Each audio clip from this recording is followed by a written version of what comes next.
Now, going over to the business blunder of the day, you have gun safes being recalled after more than 90 reports of people being able to easily bypass the lock. Now, I think the only surprising thing about this is that I don't think this is about Master Lock, which is notoriously known for making low quality locks. Just look up the lockpicking lawyer, and you'll see that most master locks can be taken off and unlocked, perhaps not in a New York minute, more like a New York second if you're the lockpicking lawyer, because they're so poorly constructed and so cheaply manufactured that they're that easy to break into. Now, specifically, these looks like 120,000 gun safes were recalled because they have found reports of children being able to open them up without authorization. Now, interestingly enough, this is the federal government recalling them. Again, more than 120,000 biometric gun safes after reports that they can be opened without authorization, including a child as young as 6. Let me see here. Now, it looks like the cases that are being affected, I don't know who. Again, marketing is a fascinating, phenomenally interesting thing.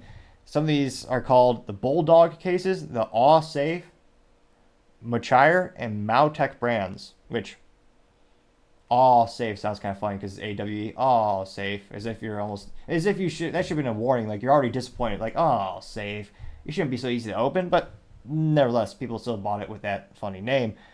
Now, the upside is, the silver lining is usually there if you squint hard enough in life. Now, silver lining in this situation is that there have been no reports of injuries or deaths associated with the recalls, which are voluntarily conducted by the companies, according to the agency. Now, it looks like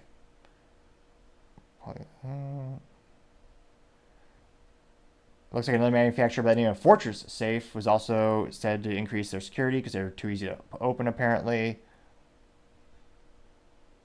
And all disappointing. Let's see.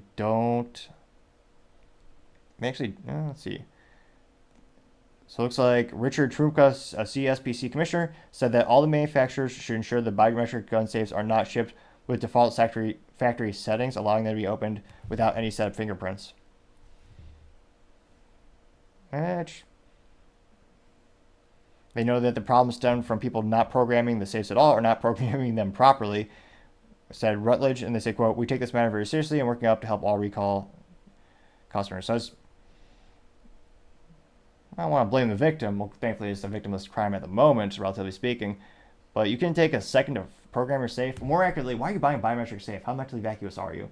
Because again, those are some of the most unreliable pieces of junk on the planet, especially because if you're in a stressful situation or inconvenient situation, your hands aren't going to be easily scannable.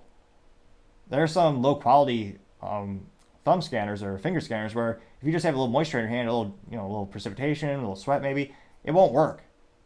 So especially the low quality ones, it's even worse. That's why I'm a big fan of mechanical technologies and analog technologies, especially when it comes to simple things. I believe it's Fort Knox. There's a couple made in USA gun safes where it's just all mechanical. It's a combination of 4 different buttons that you push, but it's a little bit more reliable than this. But then again, when it comes to guns, obviously I guess you shouldn't say obviously because it's the United States and most people, when it comes to solutions, it's a nice way to say stupid. Mentally vacuous, and I think we should have more gun laws that take away and disarm law-abiding citizens.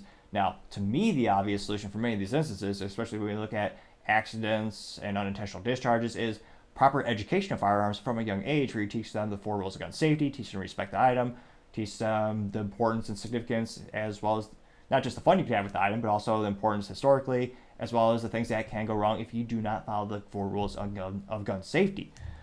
Now, all that being said, these companies obviously should have had a little bit more safety procedures locked in, make it so they can't open it so easily, or the default be so convenient for the users.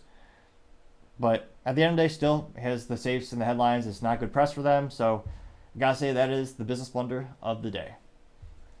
Thank you everyone for taking the time to tune in today. Again, I'm trying to get to 4,000 subscribers by the end of the month, so if you could click that button, I'd greatly appreciate it. Also, leaving a thumbs up, thumbs down, or even just a quick comment is a great way to give me some additional feedback, letting me know how I can make the show better and better.